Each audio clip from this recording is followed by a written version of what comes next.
Recently, I had the worst long haul flight I have ever experienced. It was on a flight between Dallas Fort Worth and Brisbane, Australia on American Airlines.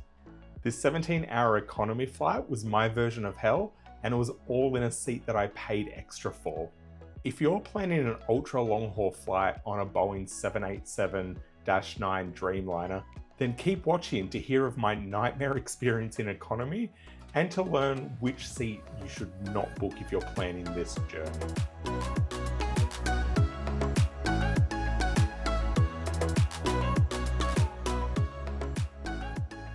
So first I need to give a little context about this nightmare flight and this situation. So first, I was supposed to fly from JFK to LAX and then through to Sydney, which is a pretty long flight in on itself, but look, manageable, and it was a means to get home. The morning of the flight, just like I do every time I have a flight, I logged into the American Airlines app just to make sure that the flight details were still the same, that we were still taking off at around 5:30 in the afternoon, and to make sure that I had everything in order and was packed and ready to go on time. So the flight between LA and Sydney was supposed to be on a Boeing 777-300ER. This looked to be more than okay for an economy seat. We were booked into seats 20L and 20J. As you can see here, these are economy plus seats, and they're in a row of two. And given that we were two people traveling, this made complete sense and it looked more than comfortable for what we needed. Also, I mentioned this in almost every video. I'm 198 centimeters tall, which is around 6'5.5", and I'm quite wide as well. So I need to take all of these things into consideration when I'm flying, especially when I'm flying economy. So I put a lot of work and a lot of effort into seat research to see where would be the best seat, what would work best for my size, for my height, and for my width. And when I researched these seats, they seemed okay.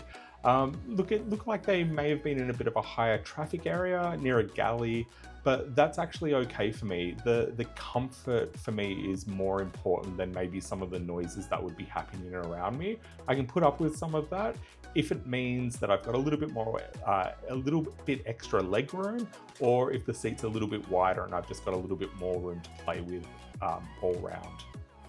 So while I was checking the app in the morning, making sure that the flight was still on time, I immediately noticed that something had changed.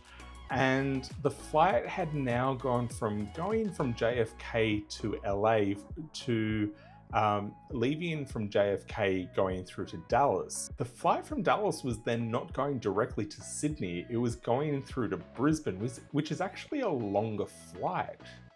And then the last part of this flight, we needed to do Brisbane to Sydney. For an Australian, this is not an ideal way to get home.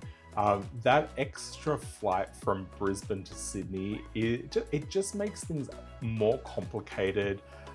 There's more waiting around, and it adds around about 10 hours of additional travel or transit time to an already stacked 24-hour plus transit time travel anyway. And an extra 10 hours is just not something that you need. And especially given what I'm about to let you in on of how this flight actually was. So after I had processed the change and come to the realization that this flight wasn't necessarily going to be what I had originally thought it would be, and the travel time wouldn't be originally what I thought it would be, I immediately thought of those seats that I'd paid for additionally. Now, on the original flight from LA to Sydney, those seats were about $200 each to purchase, which is around, I think it was around 300 or 320, 350 AU. They weren't cheap, they were really quite expensive. So the first thing I thought was, well, if they've changed our flight, maybe there's a slim chance that they've reallocated us to those priority, or I think they call them economy extra seats. Or economy plus. No, they're not economy plus because that would be premium economy. They're like an extra service. So I thought, well, look, maybe in their hindsight, they've rebooked us, so they've put us into those seats. So I logged into the American Airlines app and I looked at the seat selection. And that wasn't the case at all. We were in standard economy seats, one in the middle, and I think one of us at the window. Luckily though, when I looked at the seat map, there was still some of those economy extra, extra legroom, exit row seats available on this flight. So I quickly considered and booked those seats. Now, as you can see here, this plane configuration is quite different to the original one that we were supposed to fly on. Instead of a row of 2 in the economy extra or economy or the exit row, it's a row of 3. So it means a little bit less privacy, and the aisle seat was already taken. So we only have the option of a middle seat and the window seat. So I booked those. I booked myself into the window seat and I booked my partner into the middle seat. The middle seat just isn't viable for me given the width. I don't want to encroach on somebody that I don't know and into a stranger's space. So I would always take a window seat over a middle seat when I've got the option. The other key difference with this configuration as well is the seats that we had access to here were right next to the bathroom. Again, as I said before, this doesn't usually play too much into my decision making. I would always rather have that extra leg room and that extra space in the seat. But look, it was a change. Before we were sort of closer to a galley, which would typically have a little bit less movement during the flight than right next to a bathroom, which is going to have quite a lot more movement because you have people getting up and down and really hanging around that area quite a bit. Now, because American Airlines didn't just transfer us into those seats, I actually had to pay around another $600 Australian again to purchase these seats, which is a bit of a slap in the face when you're really trying to come to terms with the change of flight, the change of travel time. So look, I paid that extra money. I'm fortunate that I was in a position to do so, especially after 4 weeks away. What was interesting though is there wasn't an automatic refund for the seat selection that I'd paid for the flight that we were moved off of. I don't know why this is.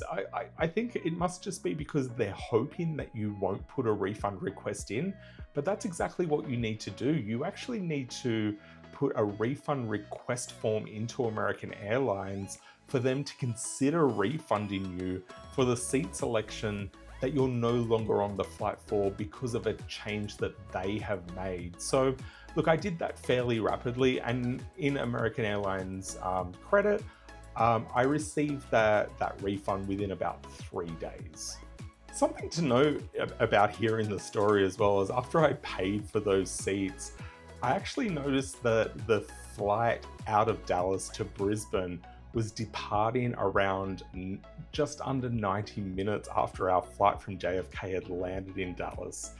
To me, as somebody that travels fairly regularly, this is not something I would ordinarily book myself. I would always avoid this sort of situation where possible, especially flying out of JFK and into an airport like Dallas. It's just really, really risky. You don't want to be leaving less than 90 minutes to make those sort of transfers. Dallas is a huge airport as well, so if you arrive in one terminal and you need to be at a different terminal, you have to catch a train, and the train is really regular, but you are cutting it fine if you've only got 90 minutes or just less than 90 minutes to make that connecting flight. Ordinarily, I probably would have just called the airline or got in contact with somebody to change this, but this almost seemed like an impossible feat. And here's another thing that, look, this was on me, but another thing that I guess went wrong is this was a code share flight. So What that means is I booked this entire flight or these segments all through Qantas, and it was code shared with American Airlines. And it's not handled very well at all. You almost have to work between two systems to complete everything that you needed to complete to make the journey comfortable and possible. So something like seat selection, even though the flight has been booked in the Qantas app, through Qantas, you need to use the American Airlines site and app to book your seats or to guarantee your seats. That wouldn't ordinarily be an issue, but the way that Qantas issues their code share tickets and their booking numbers means that the booking reference number that you receive from Qantas doesn't work on the American Airlines site. So you are left in this position where you're not quite sure how you're supposed to log into the American Airlines site. Thankfully, though, you can use the ticket number on the e-ticket that Qantas issue you, and that will typically work on the American Airlines site. A couple of years ago, it used to be so crazy that if you'd booked a code share flight with Qantas, you used to have to actually log into British Airways to get the proper confirmation code to then log into the American Airlines site.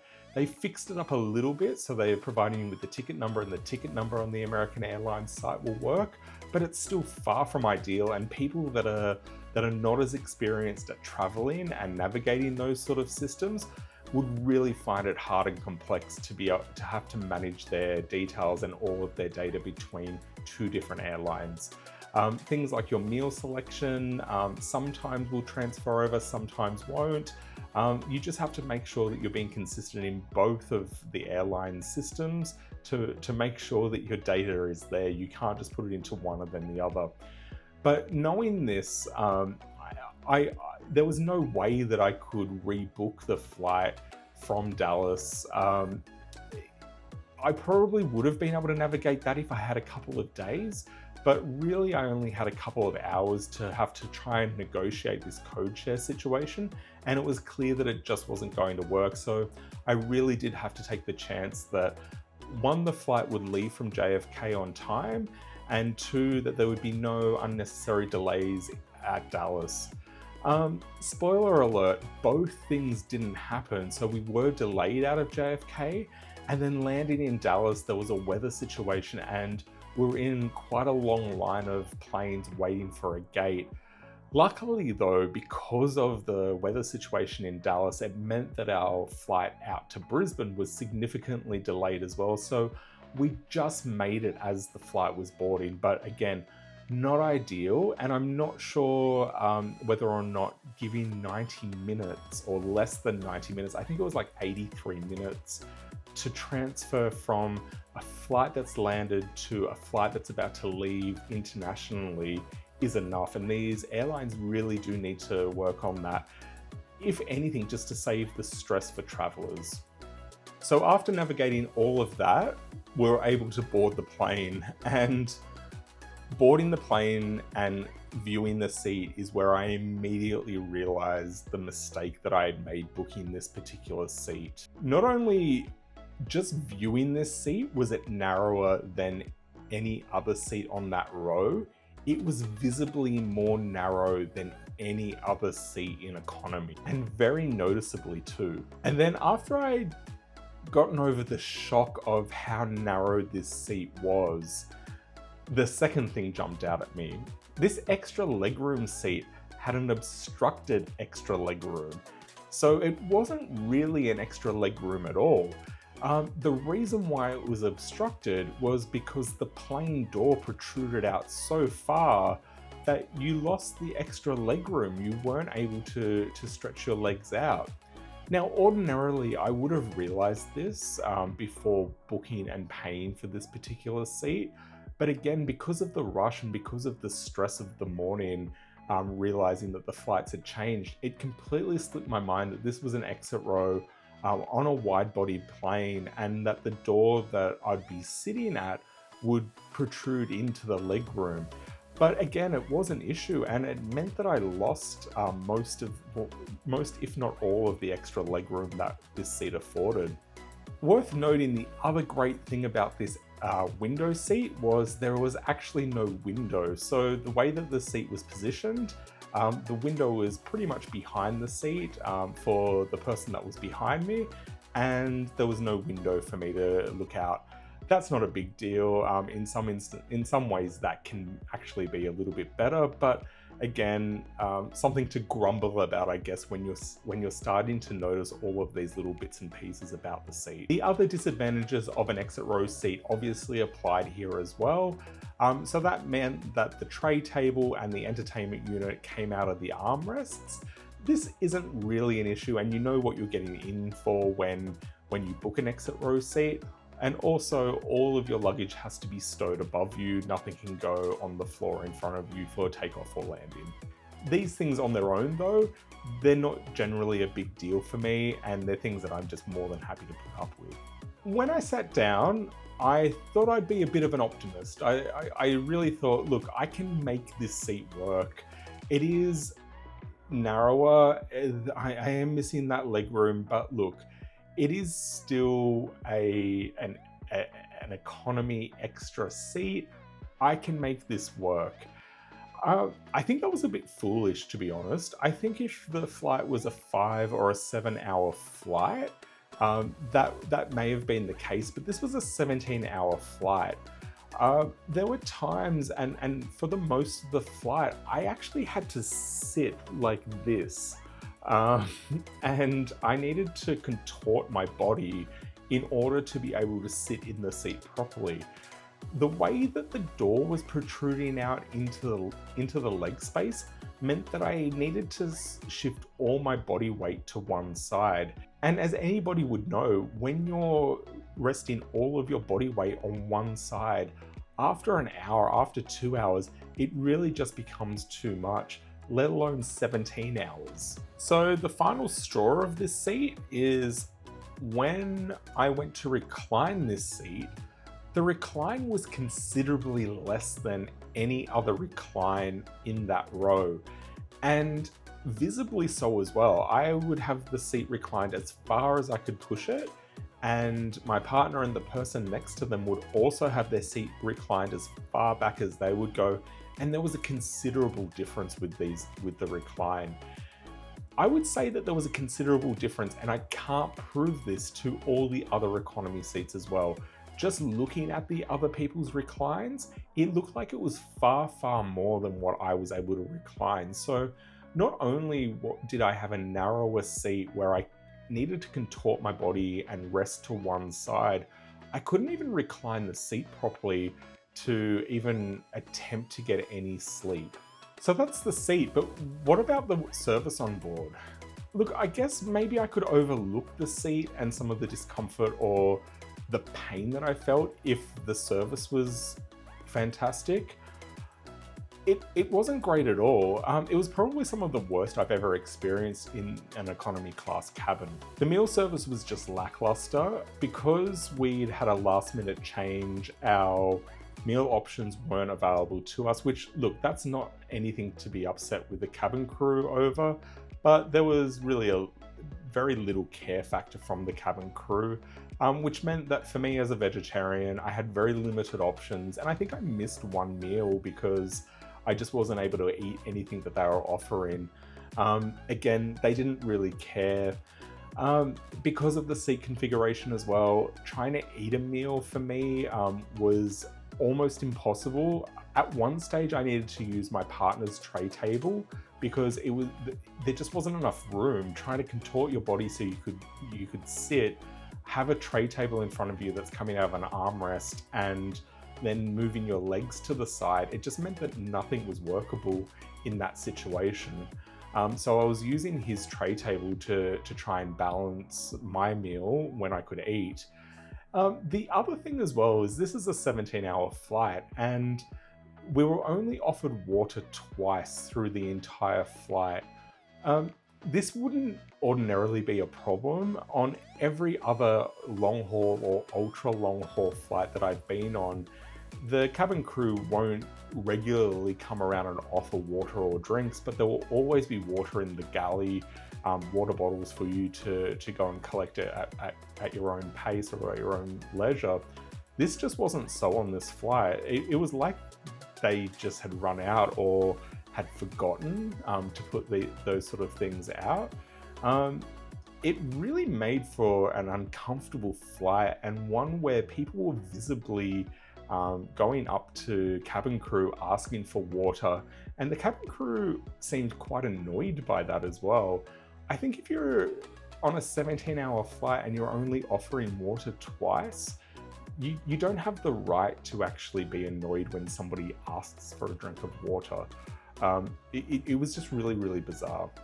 The airlines will say that it's their duty to get you to your destination safely, but I'm really starting to question if we're pushing the definition of what safety actually is. Especially in economy, the airlines are squeezing every dollar they can out of the space that's available. And when your body's still sore a month out of traveling because the airline have decided to have a row of 3 seats instead of a row of 2, I'd say we're already breaching what should be considered safe. The real kicker is that we're paying a premium for these seats. We're not just paying to sit in an uncomfortable seat as standard. I paid an additional $300 Australian for this privilege. There was supposed to be a whole lot of other benefits that came with this economy extra seat, which I didn't see any of either. This is something that needs to be addressed by American Airlines, but other airlines as well. They're all doing the same thing. They're all trying to get as much money out of us as possible. So my recommendation is avoid this route if you can. Avoid flying from Dallas to Brisbane on American Airlines if you can in economy. If you really must take this hellish flight, then avoid seats 23L, which is the one that I was in, or 23A, which is the seat on the opposite side of the plane. Your body will thank you. So that was my nightmare experience from Dallas to Brisbane. If you found this video useful, please give it a like. If you've had your own nightmare experience, let me know in the comments. And if you want to see more videos like this, subscribe to my channel. It really does help me out. Okay, until next time, bye.